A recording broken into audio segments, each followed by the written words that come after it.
స్టూడెంట్స్ని తీసుకుపోతుంది తల్లిదండ్రులు 9 దినాలు 10 దినాలు మనం డీజే పెట్టుకొని రోజు గణేష్ మోట మళ్ళీ దాని తర్వాత నవరాత్రులు వస్తాయి, అదో 9 దినాలు.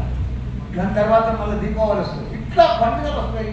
మళ్ళీ ఒక పెళ్ళి అయినప్పుడు మన చుట్టాలల్లా సంగీత్ పార్టీ, ఎంగేజ్మెంట్, పెళ్లి, రిసెప్షన్ 4 సార్లు పోతుంది. మన తల్లిదండ్రులు మన ఇంకా ఫ్యాషన్ షో లెక్క రోజు ఎవరైనా పక్కలు డ్రెస్ వేసుకొచ్చినట్టు తెల్లారి ఇంకోటి వేస్తే అంతకంటే బాగా కొనుక్కొని రావాలి, తెల్లారి ఫంక్షన్ పోవాలి. ఇది కానీ మైండ్ సెట్. పిల్లల్ని చదువుకోవాలి, చెయ్యాలి, కష్టపడాలి అని తప్పన లేదు, ఆలోచన లేదు. ఎట్లా గొప్పలు అవుతారు, ఎట్లా పెద్దలు అవుతారు, ఎట్లా చరిత్ర సృష్టిస్తారు. ఇప్పుడు నేను చూడు ఇంత ఇదిన్నా నేను రబ్బర్ చెప్పులు వేసుకొని తిరుగుతున్నా. ఎంత చరిత్ర, నాదెంత ఫేమస్, నాదెంత ఫేస్ వాల్యూ.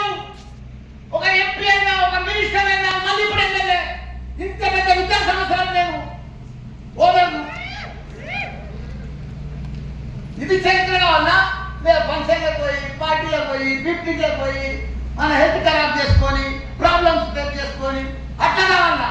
నీ జీవితం బంగారం అసలు జీవితం, నీ లైఫ్ సక్సెస్ఫుల్ లైఫ్ కావాలి. మనకు ఛాన్స్ ఉంది, అవకాశాలు ఉన్నాయి.